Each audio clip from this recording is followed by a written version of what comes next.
आज हम एक ऐसे विषय पे बात करने वाले हैं जिसके बारे में सुनते ही लोगों के मन में हजार तरह की तस्वीरें बन जाती हैं। और ज्यादातर तस्वीरें गलत होती हैं। बिल्कुल।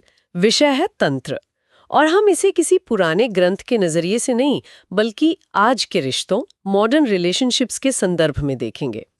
हमारी आज की जो ये गहरी चर्चा है उसका आधार है आचार्य ऋतुराज दुबे की आने वाली किताब टैंट्रा फॉर मॉडर्न कपल्स की मैन्युस्क्रिप्ट जी। और किताब की शुरुआत में ही एक ऐसी बात कही गई है जिसने मुझे सच में सोचने पर मजबूर कर दिया। लेखक इसे कहते हैं आधुनिक संबंधों का विरोधाभास। हाँ, ये बहुत दिलचस्प है। हम इंसानी इतिहास के सबसे ज्यादा कनेक्टेड युग में हैं। हर कोई एक क्लिक दूर है, पर हम भावनात्मक रूप से सबसे ज्यादा अकेले और डिस्कनेक्टेड भी महसूस करते हैं। सही बात है। हम दिन भर मैसेज करते हैं लेकिन शायद ही कभी सच में बात करते हैं। तो आज हमारी कोशिश यही समझने की है कि तंत्र असल में है क्या और क्या ये इस भावनात्मक दूरी को सच में कम कर सकता है। और जो बात इस किताब को और भी खास बनाती है वो ये है कि ये सिर्फ थियोरी नहीं है। अच्छा। लेखक ने शुरुआत में ही अपना अनुभव साझा किया है कि कैसे एक वक्त पर उनकी अपनी शादी टूटने की कगार पर थी। अरे वाह। और इन्हीं सिद्धांतों और अभ्यासों ने उसे बचाया। और क्योंकि ये उनका अपना एक पर्सनल एक्सपीरियंस है, हाँ, तो बात में और भी ज्यादा वजन आ जाता है। बिल्कुल। तो चलिए सबसे पहले उस सबसे बड़ी गलतफहमी से पर्दा उठाते हैं जो तंत्र शब्द के साथ जुड़ी हुई है। हाँ, वो जरूरी है। किताब में बेंगलोर के एक सॉफ्टवेयर इंजीनियर राजेश का एक बड़ा मजेदार किस्सा है। जब राजेश ने पहली बार अपनी पत्नी से सुना कि उन्हें एक तांत्रिक वर्कशॉप में जाना चाहिए तो उसका पहला रिएक्शन था, क्या तुम चाहती हो कि हम अजीब से कपड़े पहनकर 8 घंटे तक सेक्स करें? हाँ, और ये दिखाता है कि तंत्र को लेकर क्या धारणा बन गई है, खासकर पश्चिमी दुनिया में।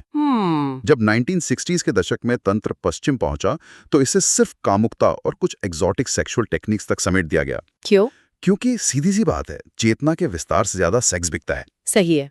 लेकिन असल तांत्रिक ग्रंथ तो कामुकता को चेतना के ऊंचे स्तर तक पहुंचने के कई दरवाजों में से सिर्फ एक दरवाजा मानते हैं, मंजिल नहीं। सिर्फ एक दरवाजा? हाँ, ये कुछ ऐसा है जैसे आपने एक सुपर कंप्यूटर खरीदा हो लेकिन आप उसका इस्तेमाल सिर्फ ईमेल चेक करने के लिए कर रहे हैं। वाह, क्या मिसाल दी है। तो अगर तंत्र सिर्फ सेक्स नहीं है तो फिर असल में है क्या? चलिए इस शब्द तंत्र को ही तोड़ते हैं। ये सुनने में बहुत रहस्यमय लगता है, पर क्या इसका कोई सीधा साधा मतलब है? हाँ, और इसका मतलब इसके नाम में ही छिपा है। इसके नाम में? बिल्कुल। ये 2 संस्कृत शब्दों से बना है। तन मतलब फैलाना या विस्तार करना, और त्र मतलब एक साधन या टूल। तन और त्र। अच्छा। तो तंत्र का शाब्दिक अर्थ है विस्तार का साधन। किस चीज का विस्तार? अपनी चेतना का, अपनी जागरूकता का। ये कोई जादू टोना नहीं, बल्कि जीवन को पूरी तरह से अनुभव करने के लिए एक साइकोलॉजिकल और एनर्जेटिक टूल किट है। एक टूल किट? हाँ, इसका नजरिया क्रांतिकारी है। ये कहता है कि आपको दुनिया की चीजों को छोड़ने की जरूरत नहीं है, बल्कि हर एहसास, हर भावना, यहाँ तक कि पार्टनर के साथ हुई बहस को भी अपनी जागरूकता बढ़ाने के लिए ईंधन की तरह इस्तेमाल करो। मतलब समस्या से भागो मत, उसे ही सीढ़ी बना लो। बिल्कुल। जोड़ों के लिए इसका मतलब ये हुआ कि उनका रिश्ता ही उनकी साधना, उनका आध्यात्मिक अभ्यास बन जाता है। ये तो पूरी सोच को ही पलट देता है। यहीं से किताब इसके 3 मुख्य सिद्धांतों या कह सकते हैं 3 स्तंभों पर आती है जो इस पूरी फिलॉसफी की नींव है। बिल्कुल। और पहला स्तंभ शायद सबसे मौलिक है, ऊर्जा ही सब कुछ है। ऊर्जा ही सब कुछ है। ये सुनने में थोड़ा आध्यात्मिक सा लगता है। लेकिन आइंस्टाइन का मशहूर फॉर्मूला E=mc² भी तो यही कहता है। हाँ, वो तो है कि पदार्थ और कुछ नहीं बल्कि ऊर्जा का ही एक घना रूप है। 1 मिनट, तो क्या आप कह रहे हैं कि जब हम कहते हैं कि उन दोनों के बीच जबरदस्त केमिस्ट्री है तो ये सिर्फ एक मुहावरा नहीं है? तंत्र के अनुसार ये बिल्कुल भी मुहावरा नहीं है। जब 2 लोग मिलते हैं तो सिर्फ उनके शरीर या विचार नहीं मिलते, उनके ऊर्जा के क्षेत्र, उनके ऑरा भी एक दूसरे से मिलते हैं। अच्छा। कभी कभी वे एक दूसरे को संतुलित करते हैं, एक सुंदर संगीत की तरह। वो केमिस्ट्री है। और कभी कभी वे टकराते हैं, तब हम कहते हैं वाइब मैच नहीं हुई। लेखक का तर्क है कि ज्यादातर रिलेशनशिप की समस्याएं असल में पर्सनालिटी का टकराव नहीं बल्कि ऊर्जा का टकराव या ब्लॉकेज होती हैं। जब ऊर्जा अटकी होती है तो गलतफहमियां और झगड़े पैदा होते हैं। ठीक है। दूसरा स्तंभ है चेतना प्राथमिक है। ये सुनने में थोड़ा भारी लगता है। इसका मतलब क्या है? हम तो यही सीखते आए हैं कि हमारा दिमाग ही सब कुछ कंट्रोल करता है। बिल्कुल, और यही सबसे बड़ा फर्क है। सोचिए, हम कहते हैं मेरा दिमाग, हम ये नहीं कहते मैं दिमाग हूं। हाँ, सही बात है। ये छोटी सी बात ही तांत्रिक दृष्टिकोण को दिखाती है। हाँ। विज्ञान की मुख्य धारा मानती है कि दिमाग चेतना पैदा करता है। तंत्र कहता है नहीं, ये उल्टा है। उल्टा है। आप एक चेतना है जिसके पास एक दिमाग है, हाँ। ना कि एक दिमाग जिसके पास चेतना है। चेतना ही असलियत है, दिमाग तो बस एक रिसीवर और प्रोसेसर है। और रिश्तों के लिए इसका क्या मतलब हुआ? इसका मतलब बहुत गहरा है। हाँ। इसका मतलब ये है कि आप अपने दिमाग के बनाए हुए पुराने पैटर्न, अपनी पुरानी आदतों के गुलाम नहीं हैं। चूंकि आप दिमाग से अलग हैं, आप अपने विचारों और भावनाओं को देख सकते हैं और फिर एक नया विकल्प चुन सकते हैं। ये आजादी है। और तीसरा स्तंभ, जिसे लेखक सबसे क्रांतिकारी बताते हैं, आनंद आपका स्वभाव है। ये तो बहुत बड़ी बात है। हम तो हमेशा खुशी के पीछे भागते रहते हैं। सही कहा, जैसे वो कोई बाहरी चीज हो। तंत्र कहता है कि हमारा मूल स्वभाव ही आनंद है। आनंद। हाँ, और आनंद का मतलब यहाँ पल भर की खुशी या मजा नहीं है, बल्कि बिना किसी कारण के होने वाली एक गहरी शांति और खुशी की अवस्था।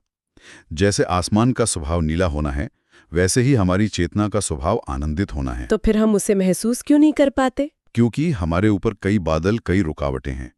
तो तांत्रिक अभ्यास का मकसद आनंद पैदा करना नहीं है, बल्कि उन बादलों को, उन रुकावटों को हटाना है। और ये रिश्तों के लिए गेम चेंजर है। बिल्कुल। फिर आप अपने पार्टनर से यूं उम्मीद नहीं करते कि वो आपको खुश करे। रिश्ता एक जरूरत आधारित लेन देन से बदलकर एक साझा यात्रा बन जाता है, जहां दोनों मिलकर उन चीजों को हटाते हैं जो उनके अंदर के आनंद को रोक रही हैं। ये सब सुनने में बहुत अच्छा लगता है, पर इन रुकावटों में सबसे बड़ी रुकावट क्या है? किताब में अहंकार यानी ईगो पर बहुत जोर दिया गया है।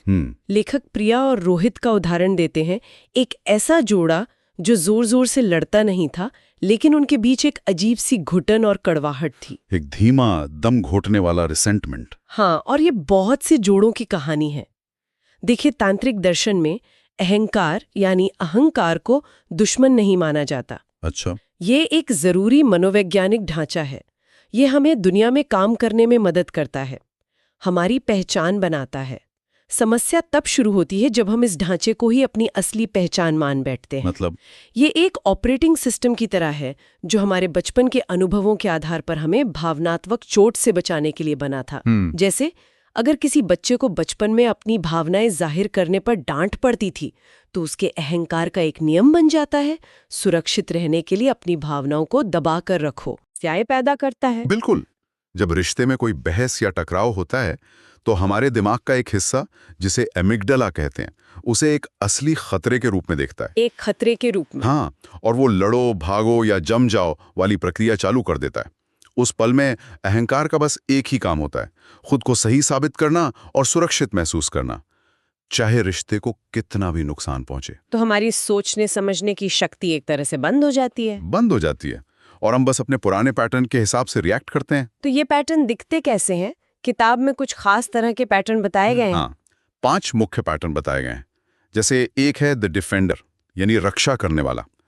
ये वो इंसान है जो हर बहस में खुद को सही साबित करने में लग जाता है। अच्छा, जैसे प्रिया और रोहित के उदाहरण में? रोहित एक क्लासिक डिफेंडर था। जब भी प्रिया कहती कि तुम मेरी बात नहीं सुन रहे, तो रोहित का पहला रिएक्शन ये होता था कि वो 10 बातें गिनाकर ये साबित करने लगता कि वो कैसे सुन रहा था और प्रिया ही गलत है। लेकिन वो ऐसा क्यों करता था? क्योंकि उसके अवचेतन मन में गलत होने का मतलब था अपने पिता की आलोचना को फिर से महसूस करना, जो उसे बचपन में बहुत मिलती थी। लेकिन क्या ये कहना थोड़ा ज्यादा आसान नहीं है कि सारी गलती बचपन के पैटर्न की है? क्या लोग इसे एक बहाने की तरह इस्तेमाल नहीं कर सकते? ये एक बहुत जरूरी सवाल है, और लेखक इस पर जोर देते हैं कि पैटर्न को समझना बहाना बनाने के लिए नहीं, बल्कि जिम्मेदारी लेने के लिए है। जिम्मेदारी लेने के लिए? हाँ। जब तक आप अपने पैटर्न से अनजान हैं, आप उसके गुलाम हैं। जैसे ही आप उसे पहचान लेते हैं, आपके पास एक विकल्प आ जाता है। आप देख सकते हैं, ओह, ये मेरा डिफेंडर वाला पैटर्न फिर से एक्टिवेट हो गया है। और असली काम उसी विकल्प को चुनने से शुरू होता है। और दूसरा पैटर्न कौन सा है? एक और आम पैटर्न है द विथड्रॉअर, यानी पीछे हटने वाला। विथड्रॉअर मतलब जो टकराव होते ही भावनात्मक रूप से शट डाउन हो जाता है, चुप हो जाता है, फोन देखने लगता है या कमरे से बाहर चला जाता है। ये वो लोग हैं जिन्होंने बचपन में सीखा कि अपनी भावनाओं को जाहिर करने से और ज्यादा दर्द मिलता है, इसलिए सबसे सुरक्षित तरीका है गायब हो जाना। बाहर से लगता है कि उन्हें परवाह नहीं है, लेकिन अंदर से ये उनके गहरे डर की प्रतिक्रिया होती है। प्रिया का पैटर्न यही था। ये समझना कि हमारा अहंकार कैसे काम करता है, ये तो बहुत बड़ी बात है। लेकिन जानने और करने में फर्क होता है। मान लीजिए प्रिया और रोहित ने अपने पैटर्न पहचान लिए, अब आगे क्या? हाँ, और यही इस किताब की खूबसूरती है कि ये सिर्फ समस्या बताकर नहीं छोड़ती, समाधान भी देती है। एक बहुत ही शक्तिशाली और सरल अभ्यास है दर्पण ध्यान या मिरर मेडिटेशन। आईने में खुद की आंखों में देखना, ये सुनने में बहुत अजीब और असहज लग सकता है। और वो असहज होना इस प्रक्रिया का ही हिस्सा है। अच्छा। वो अहंकार का बचाव करने का तरीका है। वो नहीं चाहता कि आप उसके मुखौटे के पीछे देखें। लेकिन अगर आप बस कुछ मिनट टिके रहें, तो आप धीरे धीरे अपने चेहरे पर लगे सारे लेबल, मैं एक मैनेजर हूं, मैं एक पिता हूं, मैं अच्छा नहीं दिखता, के पार देखने लगते हैं। और क्या दिखता है? आपको बस एक इंसान दिखाई देता है।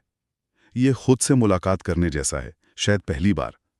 ये अहंकार की पकड़ को ढीला करता है। और जब इससे पार्टनर के साथ किया जाता है तब क्या होता है? तब ये और भी गहरा हो जाता है। एक दूसरे की आंखों में देखते हुए बिना कुछ बोले आप एक दूसरे की कहानियों, शिकायतों, उम्मीदों के पार जाकर सीधे चेतना के स्तर पर जुड़ते हैं।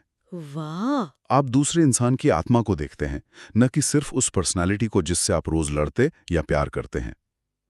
लेखक बताते हैं कि कई जोड़े कहते हैं कि सिर्फ 5 मिनट के इस अभ्यास ने उनमें महीनों की बातचीत से ज्यादा करीबी पैदा की। ये सचमुच बहुत शक्तिशाली लगता है। किताब में एक और बात पर बहुत जोर है, एकल साधना या सोलो प्रैक्टिस। ये थोड़ा विरोधाभासी लगता है। रिश्ते को ठीक करने के लिए अकेले में साधना। लेकिन ये बिल्कुल मंतकी है। लेखक एक बहुत अच्छी बात कहते हैं, आप वो नहीं दे सकते जो आपके पास नहीं है। सही बात है। ज्यादातर जोड़े एक दूसरे से प्यार, खुशी और ऊर्जा मांग रहे होते हैं, जबकि दोनों के ही कप खाली होते हैं। एकल साधना का मतलब है पहले अपना कप खुद भरना, अपनी ऊर्जा को खुद जगाना। बिल्कुल। और इसके लिए क्या कोई खास अभ्यास है?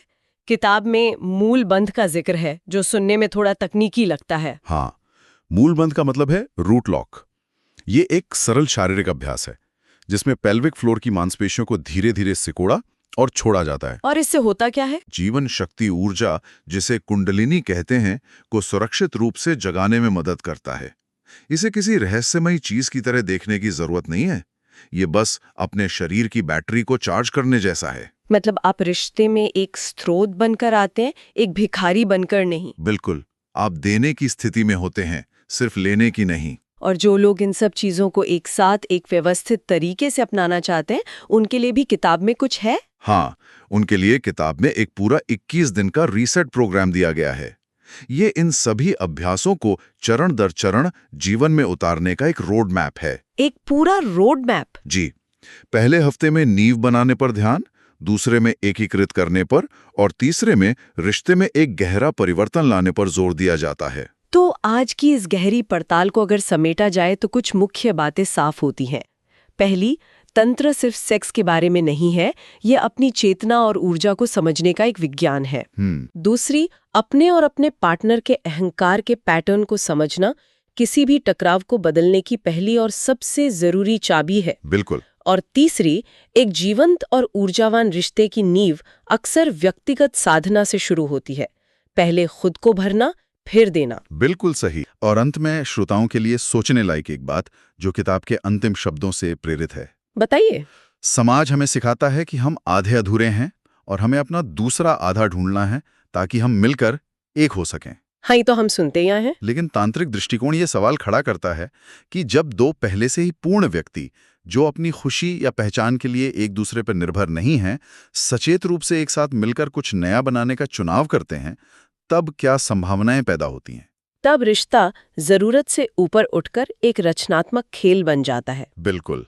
और शायद यही रिश्तों का असली मकसद है।